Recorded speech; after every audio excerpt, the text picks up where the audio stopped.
Hello student, मैं हूं AK Gupta. Best exam में आपका स्वागत है। तो आज मैं फिर एक नई सेशन के साथ आपके साथ हाजिर हूं। तो इस सेशन को हम शुरू करेंगे। इससे पहले मैं बता दूं कि हमने लगातार सेशन कर रखा है। हम पढ़ रहे हैं आधुनिक इतिहास। आधुनिक इतिहास में हमने 3 क्लास निकाल दिया है। एक भारत पर अरबों का आक्रमण, महमूद गजनवी, मोहम्मद गोरी, और नेक्स्ट टॉपिक है हमारा राजपूत वंश। राजपूत वंश या राजपूत काल के बारे में हम जानेंगे कि राजपूत वंश में कितने वंश थे, उनकी उत्पत्ति कैसे हुई, ठीक है, उनका काल कब से कब था, ये सब हम जानेंगे। तो मैं बता दूं, राजपूत वंश या राजपूत काल जो है, कोई इतिहासकार का मानना है कि 7वीं से 12वीं ईस्वी तक सदी तक रहा। कोई इतिहासकार का मामला है कि 8वीं से 12वीं सदी तक रहा। तो इन दोनों को हम लेकर चलेंगे, ठीक है। तो आइए नेक्स्ट देखते हैं कि राजपूत की उत्पत्ति कैसे हुई। तो विभिन्न इतिहासकारों का मत था, सबने अपना अपना मत दिया। किसी का मत था कि अग्निकुंड से हुए हैं उत्पन्न, तो कोई बोला कि ब्राह्मण कुल से उत्पन्न हुए हैं। किन्हीं का कहना था कि ये सब जो है विदेशी से उत्पन्न हुए हैं। तो विभिन्न मतभेदों के साथ जो इतिहासकार थे उनके बारे में हम देखेंगे। तो सबसे पहला हम देखेंगे colonel James Tod M.A. Smith. इनका कहना था कि जो राजपूत वंश है वो विदेशी जातियों से उत्पन्न हुए हैं, यानी जो विदेशी हमारे यहाँ आए थे। जैसा कि आप जानते हैं कि विदेशियों ने हमारे ऊपर बहुत से राज किए, उन्हीं लोगों में कुछ लोग रह गए जिनसे जो उत्पन्न हुए वही ये राजपूत कहलाए, ठीक है। गौरी शंकर हरिश्चंद्र ओझा, इनका मानना था कि प्राचीन क्षत्रिय जो थे, प्राचीन क्षत्रिय के वंशज, उन्हीं से राजपूत वंश का उत्पादन हुआ है। जैसे कि आप जानते हैं वर्ण जो है, जाति जो है 4 पार्ट में विभाजित है: शूद्र, वैश्य, क्षत्रिय और ब्राह्मण। यही चार जातियां होती थी। उन्हीं 4 जातियों से आज अनेक जातियां उत्पन्न हुई है, जिसे हम देखते हैं। तो आपने भली बात सुना होगा, जैसे राम जी का नाम सुना होगा आपने, राजा दशरथ, वो क्षत्रिय कुल के थे। तो उनके ऊपर जो दायित्व था कि जो उनके क्षेत्र अधिकार में आता था, उनका दायित्व था कि उन सब का रक्षा करना। तो उन्हीं से इनका मानना है हरिश्चंद्र ओझा जी का कि जो क्षत्रिय ये जो राजपूत उत्पन्न हुए वो क्षत्रिय से उत्पन्न हुए हैं। नेक्स्ट हम देखेंगे चंद्रबरदाई। चंद्रबरदाई जी का कहना था कि जो क्षत्रिय हैं वो अग्निकुंड से उत्पन्न हुए हैं। जो क्षत्रिय हैं वो अग्निकुंड से उत्पन्न हुए हैं। एग्जाम में बहुत बार पूछा जाता है ये चीज, तो इस चीज को आप ध्यान रखेंगे कि अग्निकुंड से उत्पन्न कौन कौन से वंश है। अग्निकुंड से उत्पन्न राजपूत वंश में कौन कौन सी जातियां थी, जैसे गुर्जर प्रतिहार, चौहान वंश, परमार वंश, सोलंकी वंश, ये सब जो थी इनका मानना था चंद्रबरदाई जी का, ये लोग जो थे अग्निकुंड से उत्पन्न हुए हैं। तो ये सब क्वेश्चन जो है हमेशा पूछा जाता है, इसलिए इस चीज को आप याद रखेंगे, या इसका नोट्स तो आप बनाते ही होंगे, ये मैं मानकर चल रहा हूं।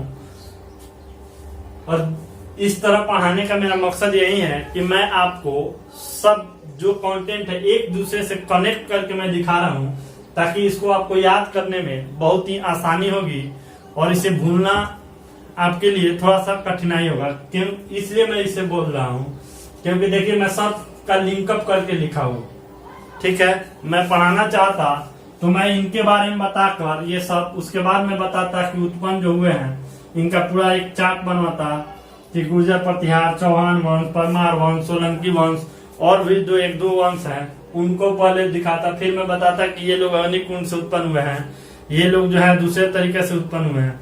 तो इस तरह कनेक्ट करके पढ़ाने का मेरा मकसद यही है कि आपको कनेक्टिविटी बना रहे, इससे आपको याद करने में बहुत ही सहूलियत मिलेगी। इसीलिए मैंने इस तरीका को चुना है, क्योंकि मैं भी स्टूडेंट रह चुका हूं, तो मुझे इस बात का ज्ञात है कि किस तरीके से चीजों को कनेक्ट करके याद रखा जा सकता है लंबे समय तक। इसलिए मैं इस तरीके से पढ़ा रहा हूँ, कनेक्ट करके, ताकि आप बहुत ही आसानी तरीके से इसको याद रखें। ठीक है, तो अग्निकुंड से गुर्जर प्रतिहार उत्पन्न हुए। अब गुर्जर प्रतिहार कहाँ कहाँ पाए जाते थे? तो गुर्जर प्रतिहार का क्षेत्र जो था गुजरात और दक्षिणी राजस्थान, और गुजरात में गुर्जर प्रतिहार पाए जाते थे। नेक्स्ट चौहान वंश। चौहान वंश जो है राजस्थान के क्षेत्रों में, और राजस्थान से सटे जो दिल्ली वाला क्षेत्र है उसमें चौहान वंश पाए जाते थे।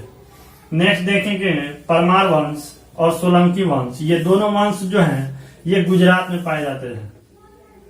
ठीक है, गुजरात में ये लोग पाए जाते थे मुख्य रूप से परमार वंश और सोलंकी वंश। तो हम आगे देखेंगे इनसे जुड़े कुछ और तथ्य। तो आइए देखते हैं गुर्जर प्रतिहार। गुर्जर प्रतिहार जो है राजपूत वंश का ही एक वंश है। गुर्जर प्रतिहार के बारे में हम पढ़ेंगे। फिर नेक्स्ट हम दूसरे वंश के बारे में कल से पढ़ेंगे। तो आज हम फिलहाल देख रहे हैं गुर्जर प्रतिहार। गुर्जर प्रतिहार के जो संस्थापक हैं वो है नागभट्ट प्रथम। तो नागभट्ट प्रथम के बारे में कहा जाता है कि अरबों का जो आक्रमण हुआ था उसको इन्होंने असफल किया था। अरबों के आक्रमण को नागभट्ट प्रथम ने असफल किया। ऐसा कहाँ जानकारी मिलता है? तो ग्वालियर अभिलेख जो है इसी में हमें यह जानकारी मिलती है कि नागभट्ट प्रथम जो है अरबों के आक्रमण को असफल किए थे। तो आपसे क्वेश्चन पूछा जाएगा कि अरबों के आक्रमण को असफल करने वाले नागभट्ट प्रथम किस अभिलेख में मिलता है? तो ग्वालियर अभिलेख में हमें देखने को मिलता है। नेक्स्ट देखेंगे तो गुर्जर प्रतिहार का जो राजधानी कहाँ था? तो ये उज्जैन था। गुर्जर प्रतिहार का राजधानी उज्जैन था और उज्जैन से इसको कन्नौज शिफ्ट किया गया। तो ये नागभट्ट द्वितीय जब आए, नागभट्ट द्वितीय, इन्होंने ही राजधानी को उज्जैन से कन्नौज स्थापित किया था।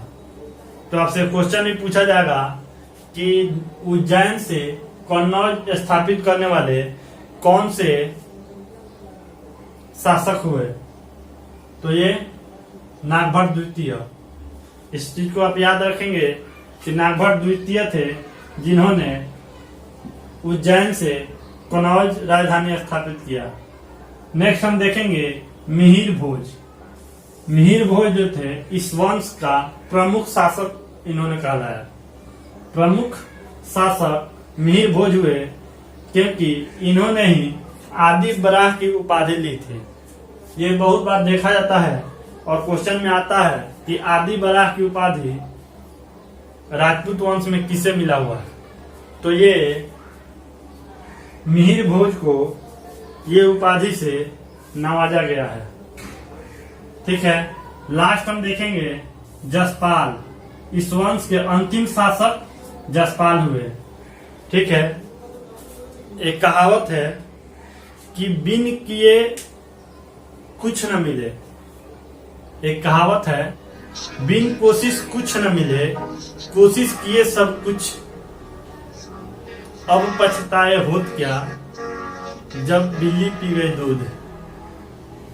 कहने का तात्पर्य यह है कि जिस टाइम दूध गर्म था उस टाइम तो दूध आपने पिया नहीं, और जैसे ही आपने ठंडा होने के लिए छोड़ा कि बिल्ली आई और दूध पी गई। ठीक उसी प्रकार अभी का समय है। ये समय जो है बहुत खास है आपके लिए, क्योंकि इलेक्शन होने वाला है। इस बात को आप भली भांति समझ रहे हैं और गवर्नमेंट का फोकस है कैसे भी स्टूडेंट वर्ग को बहलाया फुसलाया जाए। और वही बहलाने फुसलाने का काम इन्होंने जॉब देकर किया। ठीक है, तो आपका भी ये दायित्व तो बनता है कि जॉब को आप ले, मेहनत करें तो मेहनत करिए, ऐसा मेहनत करिए कि इस बार कैसे भी पार कर ही देना है। ठीक है, तो आप पूरी जोश और एनर्जी के साथ पढ़ते रहिए और मेहनत करिए। मैं बहुत छोटा छोटा वीडियो लेकर आ रहा हूँ इसलिए ताकि आप बोर ना हो। और मुझे नहीं लगता है कि कोई भी स्टूडेंट दिन में 10 मिनट या 15 मिनट वो अपना समय एक हिस्ट्री के लिए नहीं दे सकता है। यदि वो नहीं दे सकता है तो मुझे नहीं लगता है कि वो स्टूडेंट है। ठीक है, और मुझे पूरा विश्वास है कि आप 10 मिनट क्या, आप आधा घंटा देंगे। मैंने इस तरीका से आपको इसको डिजाइन किया है, इस क्लास को, ताकि आपको मेहनत न करना पड़े। मैं आपके बदले मैं मेहनत कर रहा हूं, इसलिए ताकि आप सफल हो, और आपकी सफलता में ही हमारी जीत है। तो आपसे रिक्वेस्ट है कि इस चैनल को सब्सक्राइब कर लीजिए, नहीं किया है तो लाइक कमेंट जरूर कीजिए कि ये सेशन जो है आपको कैसा लग रहा है, या इसमें कोई डाउट है कि सर यहाँ कैसे हुआ, तो आप कमेंट में बेझिझक लिखिए। इसमें कोई रोक टोक नहीं है और मैं उसका जवाब भी दूंगा। ठीक है, तो आप शेयर करिए, क्योंकि कहा गया है कि कुछ करने के लिए, कुछ पाने के लिए कुछ खोना पड़ता है। ठीक है, मैं आपके लिए बहुत मेहनत कर रहा हूँ, तो आप मेरे लिए इतना तो कर ही सकते हैं। कम से कम अभी तो शेयर कर दीजिए और सब्सक्राइब कर दीजिए। Thank you. मिलते हैं कल नई जोश, नई एनर्जी के साथ और नए टॉपिक के साथ। देखेंगे नेक्स्ट गढ़वाल वंश, चंदेल वंश इत्यादि वंशों के बारे में नेक्स्ट क्लास में हम देखेंगे।